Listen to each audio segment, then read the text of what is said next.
And we're finding out some of the darker sides, let's just call it, of AI. We spoke with JoDee Neal. She's an author and an expert on child abuse and a survivor about sex crimes against children. They are on the rise now with these new AI tools. And we talked to her on the Clarity Windows and Doors Newsline about what's going on there. We were already overwhelmed by the prevalence of child abuse before children were easy to access through all of these apps and AI. But now it is at a level that is completely overwhelming to law enforcement, to parents, to even people reading the news. How is AI playing a role in sex crimes against children? Great question. What AI is doing is it is allowing end users to take photos of children and to load those photos into AI to create their own custom child sexual abuse materials. It is a horror beyond the wildest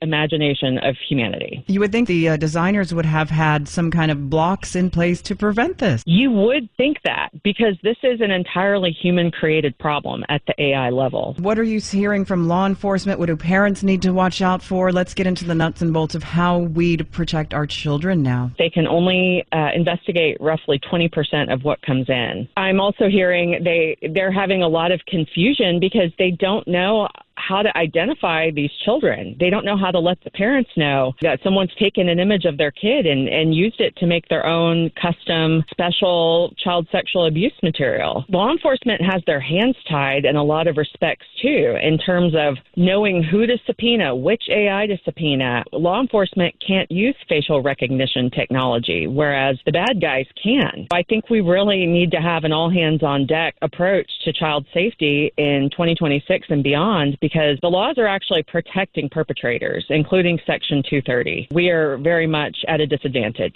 What do parents need to watch for? Parents need to be very careful for moments of silence. This is where it just comes to regular apps like Roblox, Snapchat. Absolutely uninstall Snapchat, which is becoming really problematic according to law enforcement. Roblox is widely understood to be a predator's hunting ground for children. I would say any app, quite frankly, that allows adults to interact with children, including Meta, and its entire suite of products needs to be removed from the child's devices. Monitoring software such as Bark and Apple Parent Controls needs to be installed, and unfortunately, I fear this is becoming a second full-time job for many parents. It is exhausting, the lengths to which parents have to go. I have two teens, they're 17 and 19, so they're sort of growing out of this, but I cannot imagine having a younger child right now and having to go through all of it. It is overwhelming, but it's not impossible. No, it's not impossible. We've taken the devices away from my daughters, who are 11 and 9, and it's not even like an adult preference thing. It's a child safety thing.